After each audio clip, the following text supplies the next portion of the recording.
And we're delighted to have with us, joining us from her home in southern Indiana, Pianist Nada. Lovely to have you here, Pianist Nada. Q. Good to have you. Um, and let's begin by asking, you came to the United States to study at Indiana University, and that must have been a wonderful experience. Tell us a little bit about your studies there and who you studied with. Well, it was an interesting experience indeed. I was very lucky. I was first prize of the Paris Conservatory already, and I went to third cycle. I did chamber music. I went to the band center. I was concertizing with a very good group in France, and then I happened to meet Georgie Shabak, who was doing master classes at the Paris Conservatory, and I fell in love with him. But I never decided that it was time to come to IU because I was so busy in already concertizing in France. So, and one day I decided, oh, that's the moment. I have to go. I have to see him one on one, and not only in master classes. I went to his famous master class in Ernan at the time. So I arrived one of those days. I arrived at IU, and I went into the artist diploma, which was the program for those who are already um, graduated from other schools. And it was wonderful. I think I was there for 2 years, enough, 1 or 2 years, enough to meet Janos Starker, Joseph Gingold, and all those Mm, wonderful, wow. extraordinary artists. Franco Gulli was still there, and it was fantastic. Was Andre Watts there as well? No, Andre Watts came much later. I Uh-huh. almost met him because recently I was connecting myself again with Bloomington because several of my old colleagues from the Paris Conservatory teach now at IU, like Emil Naumov, or and a little later than my generation. Emil Naumov was already a big guy when I was a student at the Paris Conservatory, but they teach there, so I went to meet them. And I tried to meet Andre Watts, but I think he was already pretty ill, I see, yeah. unfortunately. And I think Pressler was also in Indiana, wasn't he? Pressler was there, and indeed, I knew him. No, was not terribly fond of his teaching, of course, because if we like Shabak, it's a bit against what Pressler used to teach. But of course, he was wonderful, and it's very funny because of my ex-husband, and the reason why I actually remained in the United States. Otherwise, I would have probably gone back to Europe. My ex-husband was a student of Presley. Oh, I So, see. but he did not go into doing much piano performance. He was more interested in the business side, and he took his doctorate there, and so forth and so on.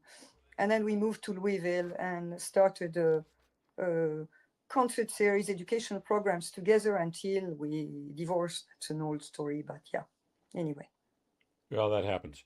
Um, Now, and you mentioned education. You're very interested in education and teaching and also performing music. Not anymore, but I did a lot of it because, as it happens, I mean, I teach now. Yeah, I teach at IUS, which is the southern part of Indiana University. Hmm, hmm. It's a small part here, but a lot of my life in Louisville, when I moved there with my ex-husband, was an interesting discovery, contrary to Europe, how little education in classical music there was in America. And my ex-husband, who knew he's American, of course, started this program of outreach programs with concerts, also regular concerts. And I discovered America from the real deep America, not like being in New York, where I should have been. I was in the middle of those people who had never seen a piano, had never heard of Mozart. It was just mind boggling from someone like me who grew up knowing that, like ABCD. Anyway, that's the part of outreach that I did. A lot of my life was dedicated to doing that until I stopped being so involved of it. I Right. have a small organization here in southern Indiana that does a little bit of education, meaning that the programs we would organize or concert we would organize, such as, for example, the Brahms Festival, are open to the public, and we raise funds to make it possible that anyone can come and attend. Because I tell you, in southern Indiana, there's very, very few people who ever went to classical music concerts. So we need that, and that's maybe my biggest involvement Right. in that part now. And just before we get to your recording with Orchestra Manhattan, you mentioned that you completed a recording of the complete Brahms solo music, Yes. solo piano music. And is that recording available to the public on a CD? Oh, it's available everywhere. It has been. It started in 2016. It received great reviews from fanfare, from piano. How do you call that? International piano. And I couldn't believe it because I hadn't been recording at all. I had maybe one album out with Dukas, the French sonata, which is rarely recorded. And then I started, and because after the success of the first album, I decided, well, I'm going to record all of it. And it's available on all streaming channel. It's available on Amazon. It's available on my website, of course, pianistnada.com. No one buys CDs anymore, but Right. I can actually ship CDs from my website. I think maybe on Amazon there's few available, but anyway. And I'm still recording Brahms. Now I went into a different project. I'm recording the symphonies on the piano. So I recorded the first one and the second one. Oh, a transcription for solo piano. Yes, and I am Oh, in the process of recording the third one, maybe in a year or two. oh, wonderful. Yeah. And when we go online, we search for under the name Pianist Nada to hear the Brahms. Pianist Nada Yeah. .com, you would find my website where they are Okay. for sale. But if you search Pianist Nada, Amazon, or Nada Brahms, or something like that, you'll find eventually some streaming possibilities, Yeah. where you know, what am I thinking? All those channels, I forgot Right. the name. Right. There's so many of those. Well, there's so many wonderful pieces, and especially the Opus 118. Now, the concert, the recording you made with Orchestra Manhattan. Tell us about that. What piece did you record with Orchestra Manhattan? Well, for financial reasons, and also personal reasons, and also time thing, because this project arrived just kind of a last minute thing, I decided to record the Bach concerto. And I recorded the third movement. The first and the second are coming in May. The third movement, I didn't Which know I would be concerto you dropped out? the Bach Which concerto in composer D was that? minor.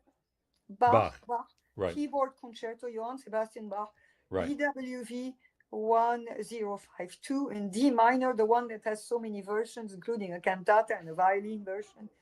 Maybe the most famous one of the keyboard concerto. But I didn't know I would be recording the whole concerto. I decided on the third movement because Brahms wrote a cadenza for it, which has never been recorded. So I recorded the third movement with the cadenza by Brahms. Wow. Exciting. And that was just recently in Manhattan, Yes, a few weeks ago. Yeah. right. Was that conducted by Maestro Rowe? Yes, it was. It was a Yeah. wonderful meeting. I never met him before, but it was very, very wonderful to work with him. Although such a short time, I was a bit frustrated. It was not long enough, but it was wonderful. Right. Right. Right. And so before we wrap up, what's in the future? What are your future activities in 2025? Well, very interestingly, I will be turning my attention quickly to Liszt right now because I am Uh-huh. invited by the Liszt Circle Society of the Netherlands for an Mm. entire Liszt program. So I have been performing Liszt. I do like Liszt, despite that the fact we have, of course, a rivalry between Brahms and Liszt and don't actually have the same aesthetics. But I find that very interesting. And actually, my next Brahms Festival concert coming up in New Albany on January 23rd will be exactly focusing on this difference of aesthetic, because I will be performing Liszt and Brahms, and also Bach, Ah. by the way. Oh. So I will be performing only Liszt in March. In February, maybe I am visiting Mexico for a few concerts, which also will be around Liszt. Maybe Brahms, I'm not sure. And then in May, I will be recording the full Bach concerto with Orchestra Manhattan again. Very exciting. You mentioned the Brahms Festival on January 25th. Where is that? January 23rd. We had the opening concert last year at Indiana University Southeast in the big center, Orgel Center. And I was performing with cellist Sarah, oh, I forgot her name now. That's a brain spasm. The cellist of the Eroica Trio, you know her name. Mm-hmm.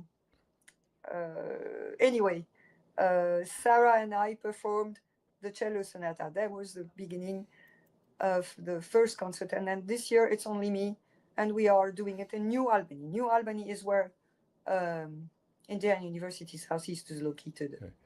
Well, good luck with that concert. Thank you. We're looking forward to that. And I thank you very much for giving us the time. And we look forward to the recording with Orchestra Manhattan. Thank you very much. Thank you so much. Very good to meet you. Nice to meet you too. Bye-bye.